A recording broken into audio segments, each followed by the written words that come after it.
Hey everybody, Merry Christmas.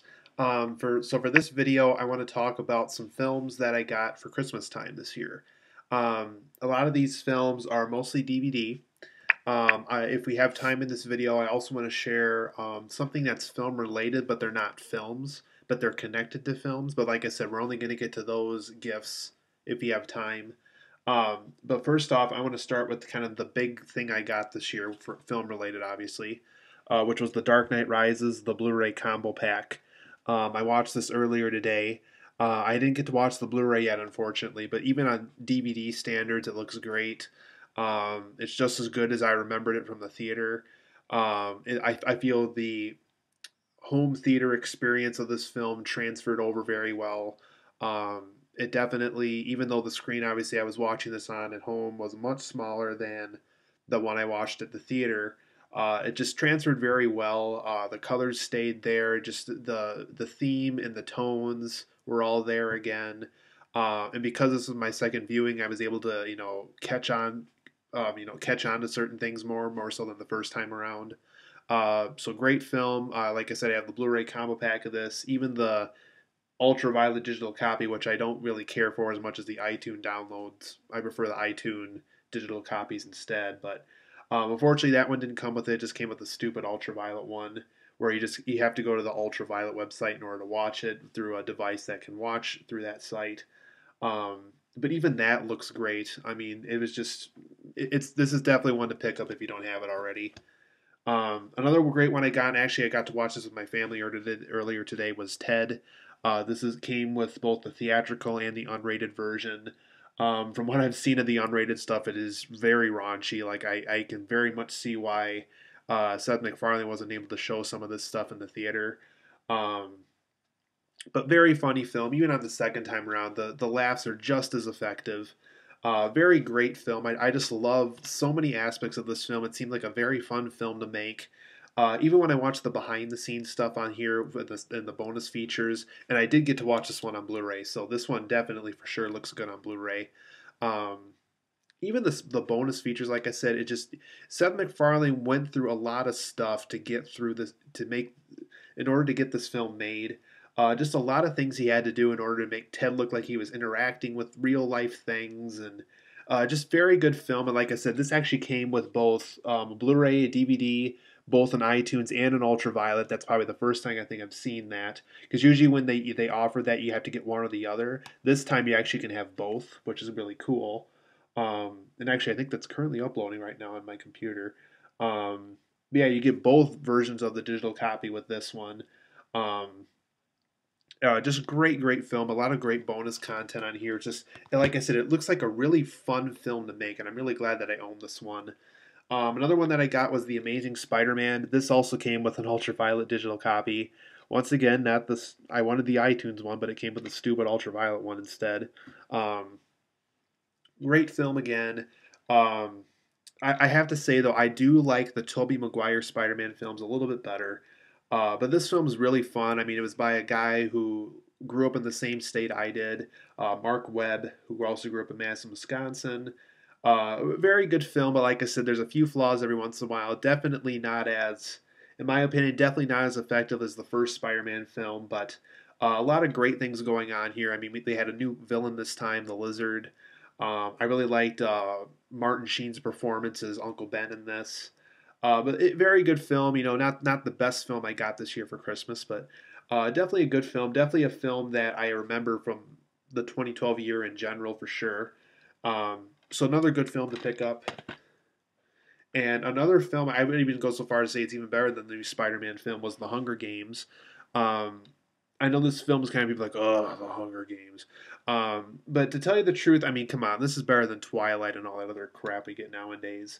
Um, it's one of those things where it's a very violent story. It's definitely a violent story, so even for PG-13 standards. But just really fun. I mean, it's a very interesting concept. Like a kind of like my grandfather pointed out. It's if you imagine the gladiator era in modern day, or in this case in the future, you get the Hunger Games. It's definitely that kind of a feeling, kind of like, oh wow, people used to do that to each other and stuff.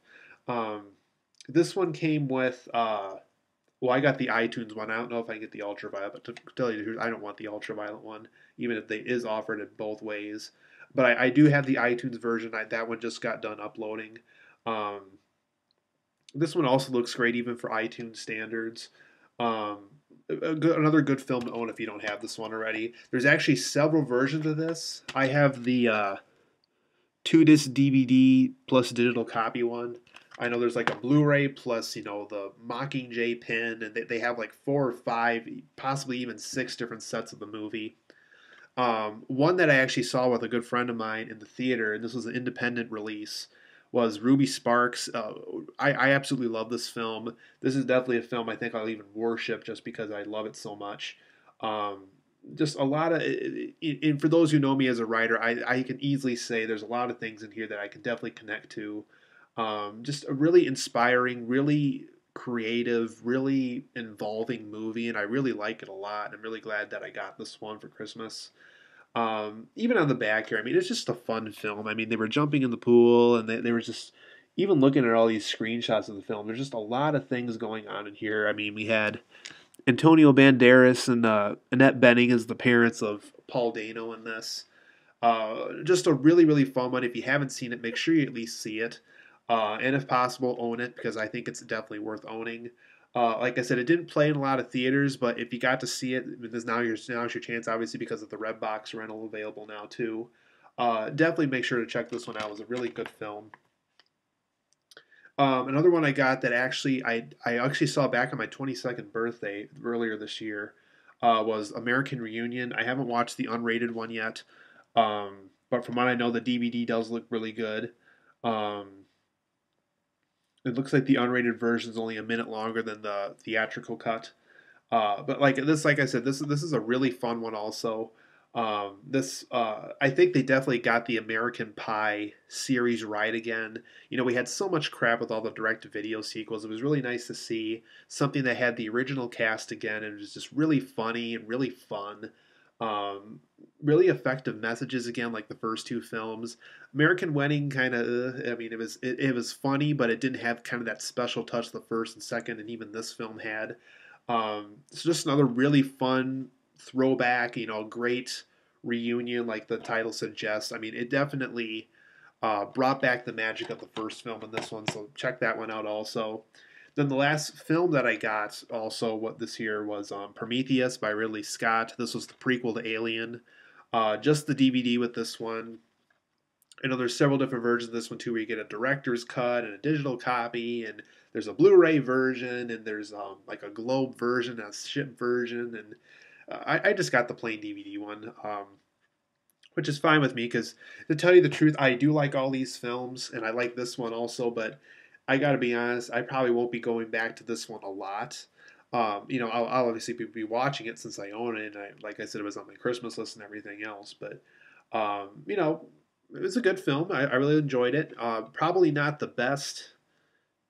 Yeah, I definitely like Aliens a lot better by James Cameron, but um, this is still a good film. It's definitely worth checking out. I think this is actually near the bottom of my list, but um, yeah, just a really really fun one. It had like I said, it's kind of a prequel to Alien. They set things up. You're kind of while you're watching like okay, so that's why Alien looked like this, and that's why Alien just so happened to play out like that and everything else. It definitely explains as to why Alien happened the way it did and everything. And since we have a few minutes here, I want to go over these books that I also got.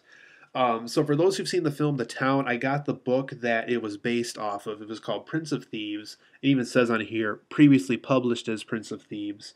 It was by Chuck Hogan, and like I said, the movie The Town was a film adaptation of this book. So I'm really happy that I got this because I was always curious ever since I saw The Town how the book actually played out. I'm curious to know how Claire and Doug McRae's relationship plays out in the book. I'm also curious to know kind of how the bank robberies play out and how kind of how different and how Ben Affleck chose to do it on film and everything else. So definitely curious to see how that plays out. I also got Sideways by Rex Pickett, and it was directed by Alexander Payne in the film. Once again, curious to see how the book was different from the movie.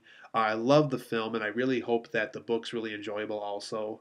Um, I did hear the kind of how Maya and Miles met is played out differently, so I'll be curious to see how that plays out in the book. And I also, this is actually, fresh, brand new. These are those other two ones I just showed you were, I guess, from like half price books or something. But um, this is a fresh new. I'm the first owner of this Barnes and Noble copy of I Am Legend by Richard Matheson. And though it does kind of have, the whole Will Smith movie thing on here, this is the actual Richard Matheson novel that all the I Am Legend films, Last Man on Earth, Omega Man, I Am Legend, were all based off this, but they just used the Will Smith movie poster as the cover for this book. Richard Matheson did a lot of stuff. Like, let me go through quick just some of the stuff he's worked on. He did Duel. He did, like I said, last I Am Legend, The Incredible Shrinking Man, Nightmare at 20,000 Feet, which was the Twilight Zone episode with the guy looking out the plane window at that creature. Um, we have What Dreams May Come with Robin Williams. That was based off of Richard Matheson's story. So clearly the guy definitely made a lot of stuff that became, big in film and everything. And really glad I got this one. I've always been curious to see how his actual novel plays out compared to all three of the movies. So that's all I got, guys. But I just wanted to show you kind of what all these great cinematic gifts I got this year. And I hope everybody else had a Merry Christmas. And hopefully I'll see you all here for the next video.